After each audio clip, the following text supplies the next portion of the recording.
Ouais, ouais. Alors je vais vous faire la liste des 10 meilleurs films de tous les temps.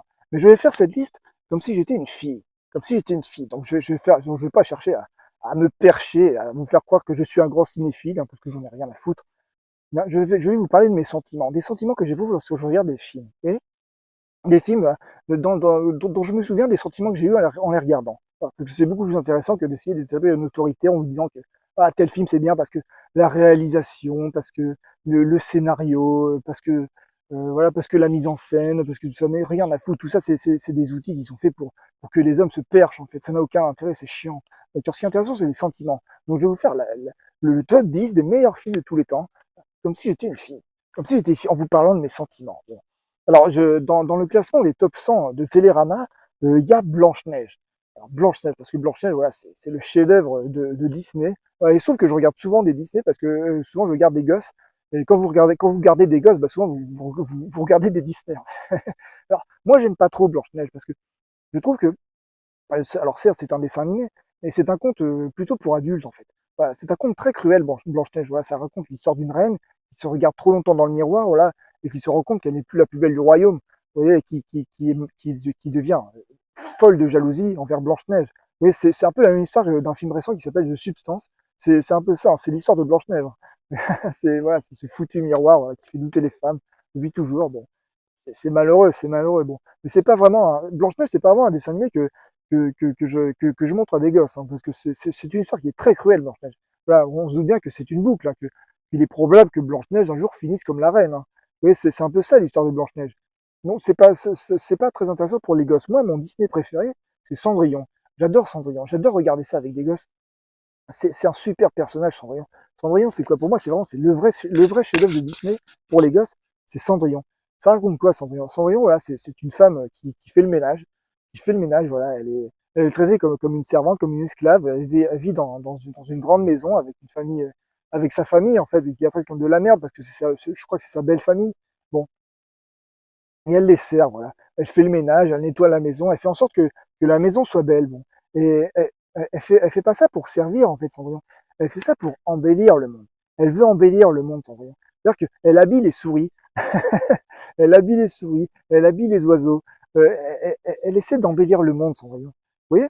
Et c'est ce qui fait que Cendrillon, en fait, c'est une femme prométhéenne, en fait, elle est active, elle est proactive, c'est-à-dire elle n'est pas passive, elle ne subit pas la situation, elle arrive à transformer une situation subie en situation où elle va rendre le monde plus merveilleux. Vous voyez, c'est ça Cendrillon, et c'est très beau, c'est un beau personnage à montrer aux petites filles. Alors on sait que voilà, quelle que soit l'adversité, voilà, il faut toujours voilà renoncer, ne jamais renoncer à écouter son cœur, ne jamais renoncer à espérer l'amour, et, et comme ça voilà, Cendrillon, elle a le courage de rendre le monde plus beau, d'être active, parce elle est ce qu'il est, Cendrillon, voilà, elle peut faire plein de trucs, on la voit dans le film, elle fait plein de trucs, hein. Elle peut faire plein de trucs en même temps, contrairement à Javotte et Anastasie, qui elles sont méchantes. Alors, en plus, Cendrillon, c'est un regard très critique sur la rivalité féminine, qui est un vrai problème. Vous voyez, Cendrillon, ça dit aux filles, voilà, si vous êtes méchantes entre vous, vous êtes moches. Vous voyez, ce qui est vrai. Si les filles sont méchantes entre elles, elles sont moches. Donc, c'est un peu féministe, hein, Cendrillon. Voilà, en plus, voilà, le prince est un personnage très passif, finalement. Voilà, c'est un mec qui sert à rien. Hein. Le prince, on se doute bien quoi, que le prince, il tombe amoureux de Cendrillon automatiquement, parce que tout le monde est amoureux de Cendrillon. Il va lui filer le royaume, et Cendrillon, bah, le royaume, elle va en faire quelque chose de merveilleux. Vous voyez? Donc c'est fantastique, Cendrillon, c'est un beau conte sur une femme prométhéenne. Ça raconte un petit peu Cyrano, hein. Ça raconte un petit peu ça, voilà. Les souris, c'est des petits Cyrano. Voilà, ils sont amoureux de Cendrillon, ils veulent faire en sorte que Cendrillon puisse aller au bal. Et Cendrillon, c'est une femme prométhéenne, c'est une femme qui veut faire quelque chose qu'elle n'est pas censée faire. Vous voyez? Elle fait Cendrillon, c'est une femme active. Donc c'est un conte magnifique qui est vraiment à montrer à toutes les petites filles et même aux petits garçons. Hein. C'est pour moi, c'est vraiment le chef-d'œuvre de Disney, Cendrillon. C'est pas Blanche-Neige. Blanche-Neige, alors certes, Blanche-Neige est un chef-d'œuvre, certes, mais c'est pas un conte pour moi, c'est pas un conte pour les enfants. C'est plus un film pour les adultes, Blanche-Neige. C'est un conte très cruel. Donc voilà. Pour moi, je préfère Cendrillon. C'est voilà. Je préfère plus que Blanche-Neige. Certes, peut-être que Blanche-Neige est un plus grand chef-d'œuvre au niveau de l'animation, de la mise en scène, certes. Mais Cendrillon, pour moi, c'est beaucoup plus intéressant. C'est beaucoup plus beau. Voilà, le sentiment de Cendrillon, c'est magnifique. Le personnage de Cendrillon, c'est un personnage fantastique, hein, fantastique. C'est un modèle à montrer aux petites filles. Alors certes, elle fait la vaisselle, elle fait le ménage, elle sert les autres. Elle ne sert pas les autres parce qu'elle est passive, mais parce qu'elle veut embellir le monde. Elle veut, en fait, Cendrillon, mais une, c'est presque une employée d'une ONG pour, qui fait dans l'humanitaire, hein. C'est ça son brillant, hein. Elle fait dans l'humanitaire, hein. Elle veut rendre le monde beau. Elle veut faire ça, son brillant. Vous voyez? Donc c'est vraiment, c'est un très beau personnage. Bon, alors ensuite, qu'est-ce qu'il y a? Alors ensuite, il y a d'autres types de dessins animés. Alors moi, quand j'étais ado, je regardais tout le temps des dessins animés japonais. Parce que voilà, je suis de la génération du Club Dorothée, donc j'ai vu beaucoup de dessins animés japonais. Alors quand on a vu beaucoup de dessins animés japonais, il y a un studio qui est très connu, c'est le studio Ghibli, bon, qui fait des films absolument incroyables, extrêmement beaux, extrêmement beaux. Alors moi, mon préféré, alors c'est pas forcément le préféré de tout le monde, c'est Kiki la petite sorcière. Voilà, Kiki la petite sorcière, c'est pareil, c'est un dessin animé à regarder avec les gosses, c'est magnifique, c'est fantastique. En plus, l'histoire est absolument magnifique. Ça raconte l'histoire d'une petite sorcière, une petite fille, voilà, qui est une sorcière, qui vole sur son balai, qui a un chat qui parle comme un humain, voilà, qui l'accompagne, qui l'aide, et c'est une sorcière, voilà, qui fait des livraisons, voilà. C'est l'été, et durant l'été, elle fait des livraisons sur son balai en volant pour tout le monde en fait. Elle rend service. Bon, et ça se passe en été. Et à un moment, voilà, cette petite sorcière, elle tombe amoureuse. Elle tombe amoureuse. Et au moment où elle tombe amoureuse, elle perd ses pouvoirs de sorcière. C'est-à-dire que son balai ne vole plus, que son chat redevient normal, il se met à miauler, il se met à se comporter comme un chat. C'est-à-dire qu'en fait, c'est un film sur le passage à l'adolescence, en fait. C'est-à-dire, elle perd son imaginaire. En tombant amoureuse, elle devient une adolescente. Vous voyez? Mais comme elle veut à tout prix rester une sorcière, elle veut être une sorcière. C'est un personnage prométhéen. Elle va à l'encontre voilà, de la logique des choses finalement. Donc elle veut être une sorcière. Et elle arrive à garder ses pouvoirs de sorcière en voulant être une sorcière. C'est un conte magnifique. En plus, le film est très beau. Les couleurs sont splendides. C'est vraiment, c'est vraiment un film à montrer aux petites filles pour leur montrer voilà, que l'imaginaire ne s'arrête jamais. Que même quand elles seront adolescentes, quand elles seront adultes, voilà, ça ne s'arrêtera jamais. Elles pourront toujours voilà, rester des petites sorcières, tout le temps. Elles pourront toujours voilà, jeter des sorts, tout le temps. Voilà, nous sommes le pays de la sorcière. Nous sommes le pays où une sorcière qui s'appelait Jeanne a sauvé ce pays. Vous voyez? Donc voilà, toutes les petites Françaises sont des sorcières. Elles resteront toute leur vie des sorcières qui nous ensorcellent. Vous voyez? Donc c'est vraiment c'est un film que je trouve magnifique. Kiki la petite sorcière. Bon. Alors ensuite, il y a un autre film. Alors là, on passe à autre chose parce que, et sauf que moi, je suis un petit garçon. Alors là, on est passé au dessin animé. Bon, là, c'est un film que je regarde pas du tout avec des enfants. C'est un film à ne pas regarder avec des enfants. Et c'est même un film à ne pas regarder. Bon. C'est un film japonais qui s'appelle Tetsuo. C'est un film qui m'a beaucoup marqué, C'est un film que j'ai vu quand j'étais ado. Un film qui s'appelle Tetsuo. Alors Tetsuo, ça raconte quoi? Ça raconte l'histoire d'un japonais qui devient un robot, en fait. Il devient un robot. Il se transforme en robot. Il devient un mec en métal. Ouais. Bon, parce qu'en fait, ça se passe dans les années. Ça raconte en fait la récession économique au Japon dans les années 80 et 90. Et durant cette époque-là, bon voilà, les Japonais, l'économie japonaise s'endurcit. Les Japonais sont traités comme de la merde et ils ont l'impression d'être traités comme des robots. Et il y a un mec qui a fait un film là-dessus. Il a fait un film qui montre un mec qui devient un robot. C'est un film absolument dégueulasse. C'est un film qui m'a beaucoup marqué. C'est un film que je ne recommande pas. Mais souvent, quand on fait des tops, on fait des tops de films qu'on recommande, en fait, qu'on recommande à regarder. Ce film, il faut pas le regarder. C'est un film absolument dégueulasse. Que si oui, que vous aimez ce film, si oui, t'as une fille que vous aimez le film, que vous lui conseillez, elle va regarder le film, et puis après, elle va venir vous voir, elle va vous dire, mais t'es un pauvre taré, en fait, de regarder des trucs comme ça. Ouais. Tetsuo, c'est un film absolument dégueulasse. C'est un mec qui va dans une décharge, en fait, qui filme de la merde en stop motion, et voilà, il prend plein de photos qu'il anime ensuite, image par image. C'est dégueulasse, et ça montre vraiment un mec qui devient un robot. C'est un film, c'est une expérience. Hein. Ça montre voilà, que le cinéma, en fait, ça veut rien dire. Hein. Ça peut être des films merveilleux, et ça peut être des trucs absolument dégueulasses comme ça, qui peuvent être tout aussi marquants. Voilà, je ne sais pas. Est-ce que Tetsuo est un film beau? Est-ce que c'est un film réussi? Certainement pas. C'est une expérience absolument dégueulasse. C'est une épreuve. Hein. C'est une épreuve à regarder ce film. C'est un film cyberpunk en fait. Bon, c'est un film d'une efficacité terrible. Ça vous tape dessus. C'est voilà, ça vous tape dessus comme un marteau, quoi. Comme si vous étiez un robot. Hein. C'est ça. Hein. C'est un film robotique. Hein. Donc, donc voilà. Donc c'est un film qui m'a beaucoup marqué et je le mets dans mon top 10. Alors c'est peut-être pas c'est peut-être pas un film que j'aime, c'est un film que j'aime pas du tout, c'est un film dégueulasse, c'est un film que je ne conseillerais à personne. Mais voilà, c'est un film qui m'a marqué. C'est un film qui m'a marqué. Voilà, c'est plus intéressant de parler des films qui nous marquent plutôt que des films dont on pense qu'ils sont les meilleurs. Alors c'est sans doute un bon film, il y a des gens qui pensent que c'est un chef-d'œuvre, alors sans doute parce que c'est un film dans sa forme qui est extrêmement radical, extrêmement efficace. Peut-être le film le cyberpunk le plus efficace qui ait jamais été fait. Mais voilà, c'est un film dégueulasse. Et plus jamais j'ai envie de regarder ce film en fait. Bon alors ensuite Je citerai un film de Tim Burton. Alors, je ne sais pas lequel, peut-être Batman. Bon, parce que Tim Burton, c'est un film qui faisait, c'est un réalisateur qui faisait des films sur le thème du vilain petit canard. Ah, il se trouve que j'ai eu une adolescence très difficile parce que je suis autiste. Donc voilà, le collège, le lycée, pour moi, c'était très compliqué. Bon, et les films de Tim Burton m'ont aidé, voilà, à passer ce cap, en fait, à passer ce cap. Parce que Tim Burton faisait des films avec des personnages qui étaient des marginaux, en fait, qui étaient des vilains petits canards. Alors, il y a beaucoup de films. Euh, il y a les Batman. Dans Batman, voilà, dans les Batman de Tim Burton, Bruce Wayne, mais c'est quasiment un autiste. Hein, c'est un mec qui est complètement déphasé. Il comprend rien quand on lui parle. Il est à part. Hein, il est très marginalisé. Voilà, il a fait des films comme Édouard aux mains d'argent, comme Pee-wee Big Adventure, un film comme Mars Attack, par exemple, qui met en avant voilà, des personnages marginalisés, en fait. Voilà, un monde où les adultes ne comprennent pas rien à ce qui se passe lors d'une invasion extraterrestre, et c'est des gamins, des ados, qui n'ont rien à foutre, qui ont envie de vivre leur vie de leur côté, vous voyez. Et c'est des films qui m'ont aidé, voilà, qui m'ont expliqué que même si on était un vilain petit canard, même si on était mis de côté, bah voilà, on pouvait quand même sauver le monde, que le monde pouvait quand même être beau, on pouvait quand même voir de la beauté dans le monde. Vous voyez, c'est des films que j'aime beaucoup. Alors aujourd'hui, Tim Burton, bon, c'est vrai qu'il a fait des trucs décevants. La première déception que j'ai eue avec lui, c'était La Planète des singes, qui était un film très décevant, où le personnage principal n'est pas du tout un marginal, c'est un mec, c'est un super-héros, en fait, c'est un personnage qui est joué par Mark Wahlberg, qui est un acteur qui est franchement pas terrible.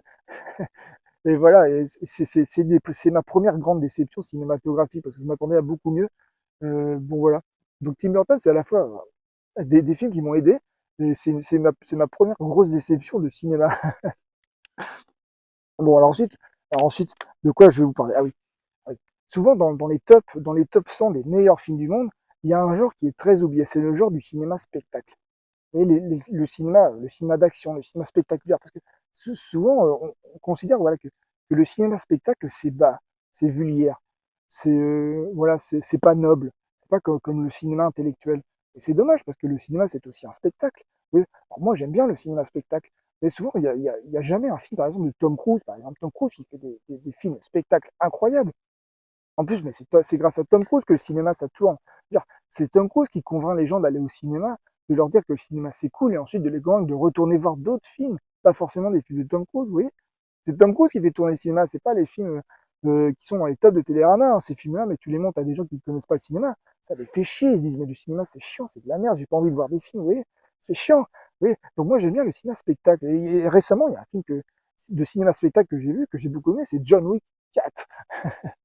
Alors, les John Wick sont des films en carton.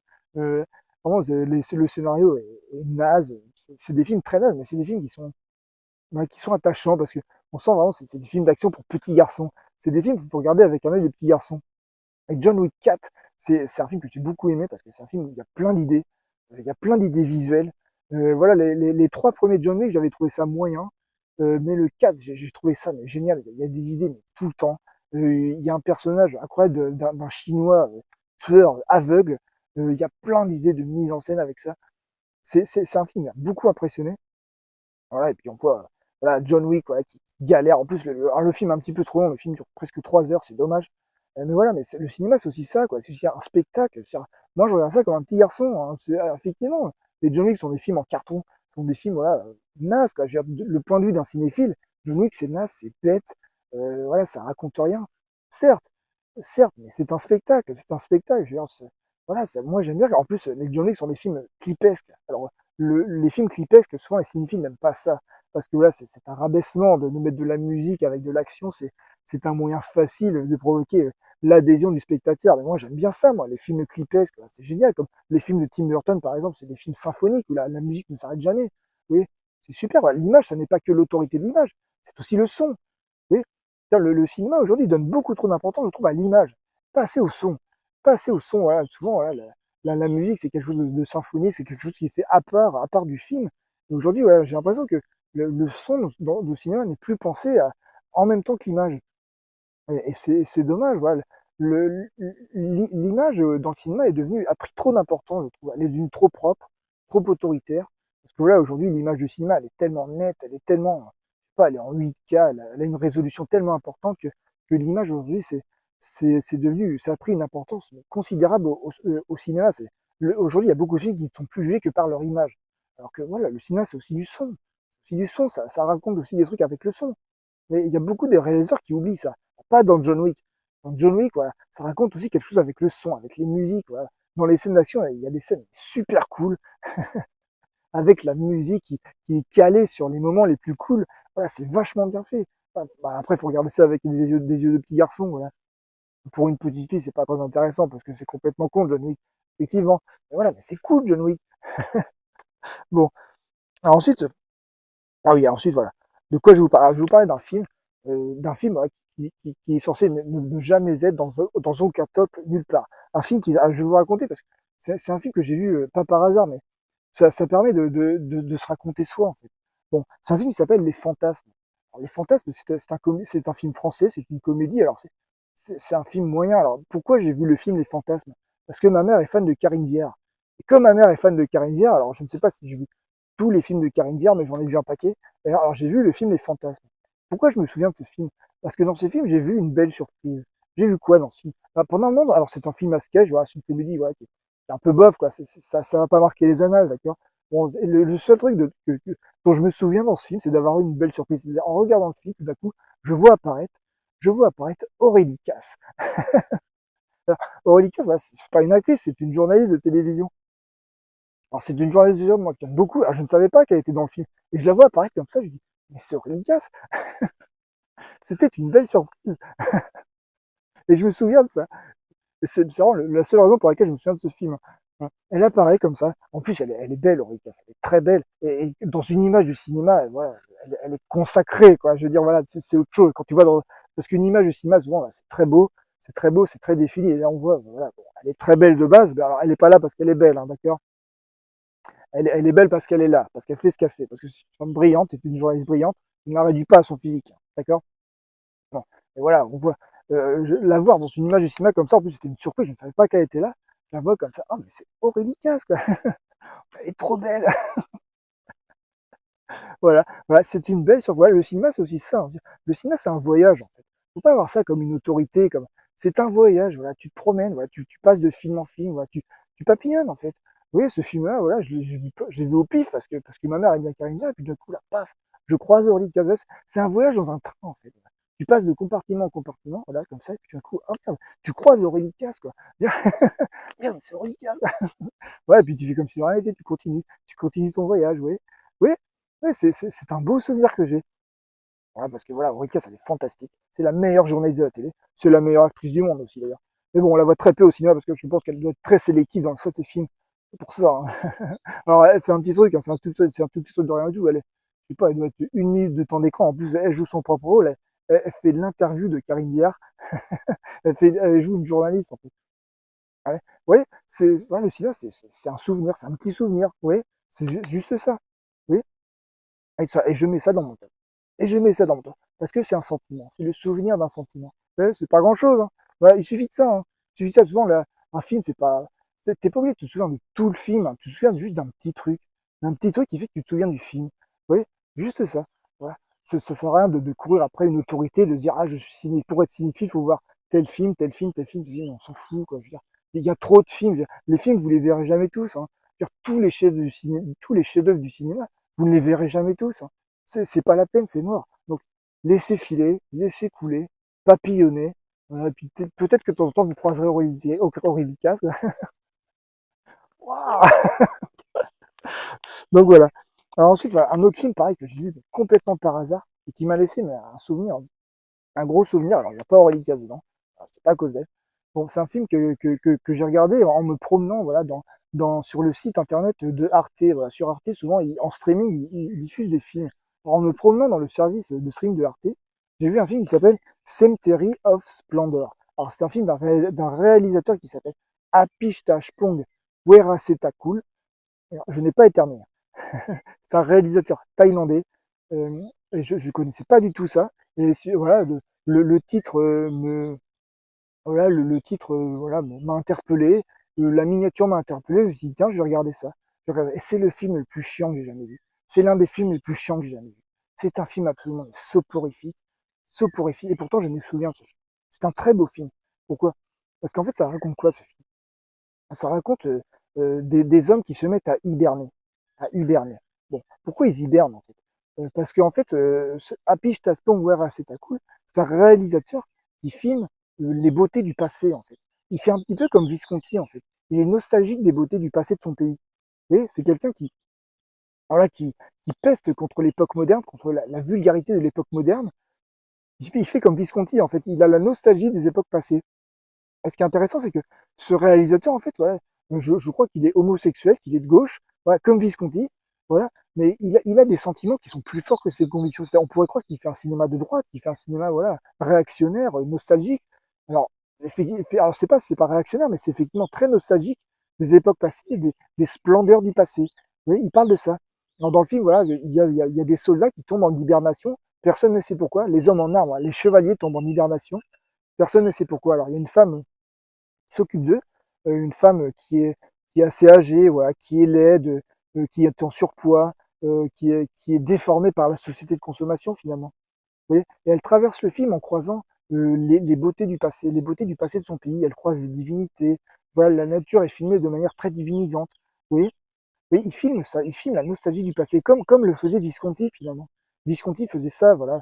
Visconti avait la nostalgie, voilà, de la considération pour la beauté qu'il y avait dans le passé, durant les époques, voilà, où il y avait des princes, où il y avait des rois, où il y avait des princesses, vous voyez. Alors que Visconti, alors il était homosexuel, il était militant communiste.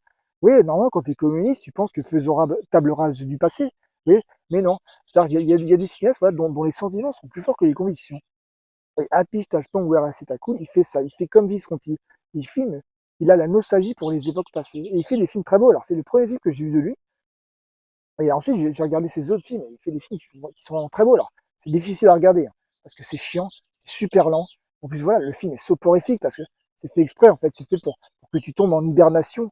Voilà, et qu'ensuite, voilà, tu tombes en admiration devant les beautés qu'il te montre. Parce que le film est très beau. En plus, ce qui demande, il y a un effet très réussi dans le film, c'est que la femme, le personnage principal du film, voilà, la femme voilà, qui est en surpoids, voilà, qui est laide, qui est déformée par la société de consommation, bon, après avoir croisé toutes ces beautés passées, elle ne se rend pas compte au départ de toutes ces beautés passées de son pays qu'elle croise. Et quand elle se rend compte de toutes ces beautés, voilà, qui se sont évaporées finalement, elle se met à pleurer.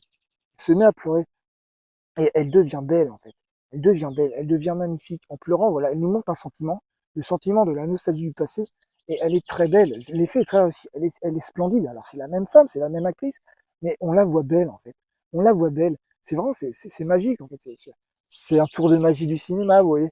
Voir des femmes belles comme ça la transformer en femme belle par l'effet du film. C'est un film très réussi. Alors, c'est chiant à regarder. C'est un film que j'ai regardé en plusieurs fois, hein. Parce que, ouais, la première fois, je me suis endormi.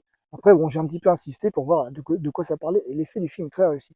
Donc, ça s'appelle Cemetery of Splendor. Voilà, alors, ça fait peut-être un peu cinéphile prétentieux à la con. Mais voilà, j'aime bien ce film. C'est un film qui m'a marqué, qui m'a beaucoup touché. Ouais, je me dis, mais est-ce que ça existe chez nous? Est-ce que ça existe chez nous, les beautés du passé, les beautés du passé qui se sont évaporées, qui demandent qu'à remonter? Oui, est-ce que ça existe chez nous? Je ne sais pas. Est-ce que quelqu'un comme Aurélie Caz, par exemple, est-ce qu'elle représente, voilà, comment dire, une vision de la beauté du passé? Alors, je dis pas que c'est une antiquité, alors je dis pas ça, mais je lui dis, voilà, de par ce qu'elle fait, de par le sentiment qu'elle montre, est-ce qu'elle n'est pas très française, Aurélie Cass? Est-ce qu'elle n'est pas très française? Des fois, je me dis, voilà, c'est inspirant de voir des films comme ça, parce que des fois, on voit le monde différemment, on se met à voir des divinités. Vous voyez? Oui, on se met à voir des trucs comme ça, des trucs qui remontent. Vous voyez. Alors nous aussi, on a un pays qui a été défiguré par la société de consommation. Certes, je ne suis pas de droite, hein, je ne suis pas un nostalgique du Moyen-Âge et tout ça, voilà. Mais peut-être qu'il y a des sentiments, il y a des beaux sentiments dans le passé de ce pays, de beaux sentiments, hein. Pas des sentiments injustes, des sentiments excluants, non, de beaux sentiments. Peut-être qu'il y a des sentiments là, dans cette langue française, dans ce pays qui demandent qu'à remonter. Peut-être, peut-être. Ouais. Bon. Alors ensuite, il y a un autre film. Alors là, on arrive au top 3. Au top 3. Alors le troisième film, le plus incroyable de tous les temps, c'est un film qui s'appelle La Bête. La Bête. Pourquoi? Parce que dans ce film, il y a Léa Seydoux. Léa Seydoux, c'est la plus grande actrice, c'est l'une des plus grandes actrices de tous les temps. Elle est encore meilleure que Aurélie Cass. Voilà. C'est pareil, c'est un film qui m'a marqué parce que c'est un film que je suis allé voir au cinéma. Parce que j'adore Léa Seydoux. Léa Seydoux, c'est une actrice incroyable, admirable. Bon. Alors ce film, je ne suis pas allé voir la première semaine de sa sortie, je suis allé voir un peu après parce que j'avais pas le temps. Et quand je suis allé voir ce film, il y avait personne. Il y avait pas grand monde dans la salle, hein. Il y avait pas personne, mais voilà, il y avait pas grand monde. Et c'est dommage parce que c'est un très beau film. Léa Seydoux, c'est une actrice incroyable. Je sais pas si vous vous rendez compte à quel point Léa Seydoux est une grande actrice. Je sais pas parce que je n'entends jamais parler de Léa Seydoux à la troisième personne, en fait. C'est-à-dire que je me dis, voilà, peut-être que c'est un peu mort le cinéma parce que peut-être qu'on admire moins, voilà, les actrices. Une actrice comme Léa Seydoux, mais elle est incroyable. Et j'ai l'impression qu'on ne l'admire pas beaucoup, en tout cas pas assez, pas comme elle le mérite. C'est une immense actrice, Léa Seydoux. Elle est incroyable, elle tient ce film sur ses épaules. C'est un film de 2 heures et demie. C'est un film qui parle d'intelligence artificielle. Et dans ce film, elle joue un sentiment. Elle joue un vieux sentiment, un sentiment du passé. Elle joue le sentiment de Roxane. Elle joue le sentiment de Roxane. Elle joue Roxane dans ce film. En tout cas, voilà, c'est comme ça que je l'interprète. C'est-à-dire que ouais, elle vit dans un monde d'intelligence artificielle qui lui interdit d'avoir des sentiments. Bon, mais elle veut avoir un sentiment. Elle ne peut pas s'empêcher d'avoir un sentiment. Donc dans le film, voilà, elle croise un pauvre con, voilà, elle croise Christian. Christian, elle est amoureuse de Christian. Alors Christian, c'est un con. D'accord, il comprend rien à ce qui se passe. Bon, et alors je raconte le film parce que bon, je le raconte vite fait, mais même en racontant, voilà, vous n'avez pas vu le film, même en sachant scénario, vous n'avez pas vu le film. Vous savez pas ce que c'est que le film. Parce que ce film, c'est Léa Seydoux, en fait. C'est Léa Seydoux qui nous montre un sentiment. Elle est magnifique, elle est splendide. Et dans le film, voilà, elle est amoureuse de Christian. Alors, elle peut pas aimer Christian parce que c'est interdit, et parce qu'il est complètement con. Bon. Mais elle veut l'aimer. Elle veut l'aimer coûte que coûte. Et à la fin du film, quand elle se rend compte, voilà, qu'elle l'aime, elle avoue son amour à Christian, et lui, ce pauvre con, il s'est fait lobotomiser par l'intelligence artificielle. Et donc, à la fin, voilà, elle, elle se met à genoux, elle fait non, comme ça. Et le dernier sentiment s'envole. C'est une colombe qui s'envole, le dernier sentiment qui s'envole. Voilà. Et alors, ce film, vraiment, il est magnifique, il est assez doux, elle est fantastique, elle est splendide, elle tient le film, et c'est là qu'on voit vraiment la noblesse des actrices françaises. C'est vraiment, c'est dire que chez nous, hein. Il y a que chez nous qu'on a des actrices comme ça, hein. D'accord, c'est-à-dire, quand vous voyez dans les autres pays, les actrices, mais ça joue pas dans la même division. Genre, mais là, c'est nous, c'est quelque chose, hein. Genre, elle peut faire un film comme ça, mais pour moi, c'est un grand film. La Bête, c'est un grand film. Elle est magnifique, elle est tout le temps dans le film. Elle est splendide. Et voilà, quand vous comparez avec des actrices d'autres pays, par exemple, voilà, les actrices américaines, alors certes, il y a des bonnes actrices américaines.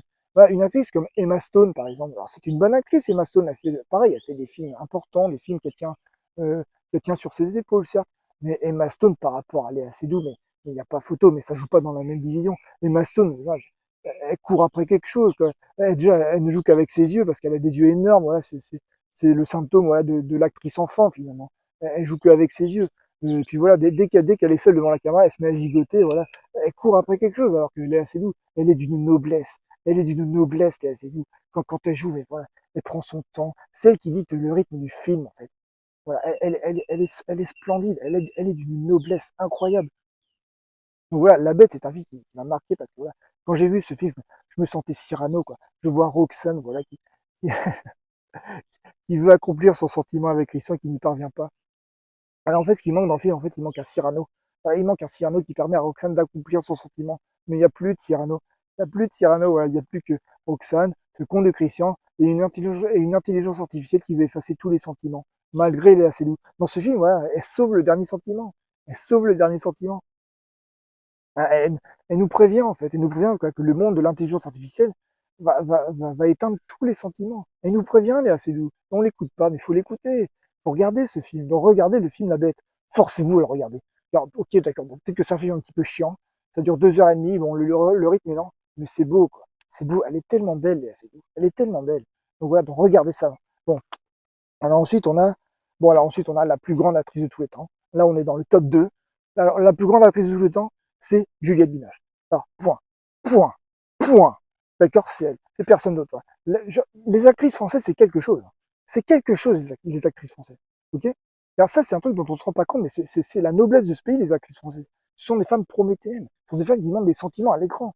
Oui, c'est quelque chose, les actrices françaises. Vous voyez. Nous ne sommes pas un pays de mannequins. Pourtant, voilà, nous sommes le pays de la beauté. Mais nous ne sommes pas un pays de mannequins. Nous sommes un pays d'actrices. Nous ne sommes pas un pays où les femmes sont. Nous sommes un pays où les femmes font. Vous voyez? Nous sommes un pays d'actrices. Et nous n'admirons plus les actrices. Nous n'admirons plus Juliette Binoche. Alors, Juliette Binoche, elle a fait un film incroyable qui s'appelle Les Amants du Pont-Neuf.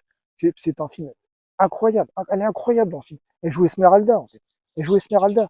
Et elle nous explique pourquoi le monde c'est de la merde, en fait. Comment est-ce que le moment, voilà, c'est un film sur le néolibéralisme. Le moment où la rue devient un lieu de passage, elle n'est plus un lieu de vie. Voilà, on a Juliette Binoche qui se met à danser. Elle fait beaucoup d'expressions corporelles, Juliette Binoche. C'est une actrice incroyable. Incroyable. Elle incarne la liberté, en fait, Juliette Binoche. Dans tous ses films. Elle a une filmographie, mais incroyable. Elle a la filmographie la plus impressionnante de tous les temps pour une actrice. Mais vraiment, c'est la plus grande actrice de tous les temps. Donc voilà, dans ce film, voilà, elle joue Esmeralda, voilà, elle danse, elle fait l'expression corporelle, elle n'arrête pas. Voilà. Puis c'est un film aussi voilà, qui a fait son époque. Voilà. Les années 80, c'est le moment et 90, c'est le moment où le cinéma français, c'est le feu, quoi. C'est un cinéma incroyable, incroyablement impressionnant parce qu'il y a des moyens considérables grâce aux revenus de la télévision qui financent le cinéma. Aujourd'hui, pourquoi les gens se plaignent que le cinéma français aujourd'hui, voilà, ça n'est plus ce que c'était, c'est plus aussi impressionnant que ça a été. Parce qu'aujourd'hui, les revenus des médias traditionnels se sont effondrés. Et donc, du coup, le cinéma a moins d'argent. Donc voilà, on peut plus faire des gros films. Voilà, Les Amants du Pont-Neuf, c'est un film techniquement incroyable. C'est un spectacle avec Juliette Binoche en Esmeralda. Oui, c'est un film magnifique. Et c'est un film, je crois que je n'ai jamais vu ce film à la télé. Quoi. Vous vous rendez compte? Ce film, il est incroyable. Je ne l'ai jamais vu diffusé à la télé. Les Amants du Pont-Neuf, je crois que je ne l'ai jamais vu à la télé. La seule fois où j'ai vu, pour regarder ce film, j'ai dû aller le voir sur Internet. Je n'ai jamais vu ce film à la télé. Et franchement, mais Juliette Binoche, en plus, les films de Juliette Binoche, c'est rare que ça passe à la télé. Hein. C'est rare que ça passe à la télé, mais Juliette Binoche, quoi. Mais vous savez qui c'est, Juliette Binoche? Et franchement, c'est la plus grande. Vous vous rendez compte, la plus grande actrice de tous les temps, elle est française. Elle est française. Elle est encore en activité. Et vous la regardez pas. Mais vous êtes sérieux? En plus, voilà, elle était présidente du Festival de Cannes, voilà. Voilà, c'était critiqué parce qu'elle ramène sa gueule, mais c'est normal. Mais c'est un peu le principe de Juliette Binoche de ramener sa gueule tout le temps. C'est un peu le principe. Oui, vous connaissez pas Juliette Binoche. Moi non plus, je la connais pas, mais voilà. Je crois que j'ai vu tous ces films. Je crois, il me semble. Je suis pas sûr, mais je crois que j'ai vu tous ces films. Mais elle est incroyable. Elle est incroyable. Mais comment vous faites pour pas la regarder? Mais regardez-la. Alors, les gens se plaignent ouais, que ce pays c'est de la merde. Mais vous n'admirez plus les actrices. Il y a plus de moteur. Si vous voulez que ce pays reparte avec un moteur, mais regardez les actrices. C'est le moteur de ce pays, c'est le moteur sentimental de ce pays, les actrices. Regardez les actrices. Vous êtes chiants. Bon. Ensuite, voilà, le plus grand film de tous les temps, le top 1. Bon, pour moi, c'est Mouchette. Voilà, c'est Mouchette. Alors, Mouchette, il est dans le top de Télérama. Bon, tant mieux, mais il est trop bas, beaucoup trop bas. C'est Mouchette. Mouchette, c'est un film de Robert Bresson. Alors bon, là, je fais mon signifié de prétentieux à la con. Bon, mais voilà, je suis désolé, mais Mouchette, il n'y a rien au-dessus. Hein. Mouchette, c'est divin. Mouchette, c'est absolument divin. C'est un film divin. C'est un film sur un ange. Sur un ange. C'est une petite fille qui devient une adolescente. Bon, et comme elle devient une adolescente, le regard du village sur elle change. Bon, sauf que Mouchette, c'est un petit ange. Elle ne se rend pas compte qu'elle devient une adolescente. Donc elle se promène dans le village avec une robe un petit peu trop courte. Et les gamines, les adolescentes avec une robe un petit peu trop courte, ça fout le feu au village. Donc, donc elle se prend des calottes, elle se prend des calottes dans la gueule. Et à l'époque de mes parents, c'était comme ça. Hein. Dans les villages de campagne, voilà, les adolescents qui se promenaient avec des robes de petites filles, là, qui se rendaient pas compte qu'elles étaient en train de devenir des adolescentes, elles se prenaient des calottes. Elles étaient priées de pas trop traîner dehors. C'est comme ça. Hein. Donc, des gens qui disent que la société française n'a jamais été aussi violente aujourd'hui, mais, mais mort de rire. Mais à l'époque de Mouchette, mais les gamines, elles se faisaient caloter pour rien. Hein. C'était de la violence. Hein. Alors, ça n'entrait dans aucune statistique. C'était de la violence. Vous voyez, donc j'espère que ça ne reviendra jamais. Bon. C'est un film sur un ange. Robert Bresson la filme comme un ange. Vous voyez, elle devient un ange. Elle devient, alors elle croise la route du chasseur, bon, elle devient un ange. Elle s'envole. C'est un film de 10 ans. C'est le plus beau film du soit. Le plus beau film du soit, c'est un film français. Bon, une fois, je l'ai vu diffusé à la télé. Il a été diffusé, je crois que c'était sur la 8. Et la 8 a fermé. Non mais vous déconnez. Non mais vous déconnez. Non mais la seule chaîne de télé qui diffuse Mouchette, vous la fermez. Non mais vous déconnez. Hein. Franchement, vous déconnez grave. Bon, voilà. Par contre, bon, je ne sais pas si on reverra Mouchette à la télé, parce que c'est un film incroyable. C'est un film sur un ange. En plus, Robert Bresson, mais la filme comme Roxane finalement. Robert Bresson, en fait, il est amoureux de Mouchette. Il est amoureux de cette petite fille qui devient une adolescente. Il est amoureux d'elle. Il est amoureux d'elle, comme Cyrano est amoureux de Roxane, vous voyez, d'une manière divinisante. Il la divinise complètement. Vous voyez, il en fait un petit ange. C'est un film, magnifique. C'est le plus beau film qui soit. Ouais. Ça sert à ça le cinéma. Ça sert à voir des anges. Ça sert à voir des anges. Ça sert à voir Mouchette. Ça sert à voir Juliette Binoche, Léa Seydoux, Aurélie Caz. Voilà. Ça sert à voir des anges consacrés. Voilà, Cendrillon, Kiki la petite sorcière. Ça sert à ça le cinéma. Ça sert à ça. Le reste, c'est chiant, hein. Les mecs, ils me racontent leur vie avec des grosses mises en scène, des gros scénarios, voilà, des grosses réalisations. Mais j'en ai rien à foutre. Mais tu me racontes ta vie, là. Tu me fais une danse du pan. J'en ai rien à foutre. Moi, je préfère les anges. Moi, je préfère, voilà. Le cinéma, ça sert à voir des anges, voilà. S'élever, se consacrer, s'affirmer, voilà. Et voir des démons être déchus. Et voir John Wick se prendre un gros coup de pompe dans la gueule et tomber de 2 étages. Voilà, ça, c'est cool. Ça, c'est cool, voilà. Un ange qui s'affirme, qui est consacré, et John Wick, ce démon à la con, se pète la gueule de 2 étages. Ça, c'est cool. C'est super cool, John Wick. Vous voyez? Vous voyez? Ça sert à ça, le cinéma. Le reste, ça me fait chier. Le reste, c'est du normatif, c'est du nomothétique, c'est masculin, c'est chiant. D'accord? Donc, si le cinéma pouvait arrêter d'être masculin, pouvait arrêter de consacrer comme ça des mecs, j'en ai rien à foutre. Là, je préfère les actrices. Si le cinéma français redevenait un cinéma d'actrices, peut-être qu'il retrouverait une certaine forme d'âme, je sais pas d'identité, mais voilà, une particularité, parce que normalement, le cinéma français, ça a une particularité, hein. C'est un cinéma d'actrice, hein. Voilà, c'est un cinéma qui consacre les femmes, qui consacre la beauté. Ça sert à ça, le cinéma français, hein. Donc voilà, donc ça serait bien qu'on retrouve un petit peu ça, on retrouve un petit peu ça, parce que là, c'est chiant. C'est chiant. Voilà, faut pas venir se plaindre que le cinéma français crève. Voilà, s'il devient, comme les autres, il devient un cinéma de bonhomme, comme le cinéma américain. Ça n'a aucun intérêt. Donc voilà, j'en ai terminé.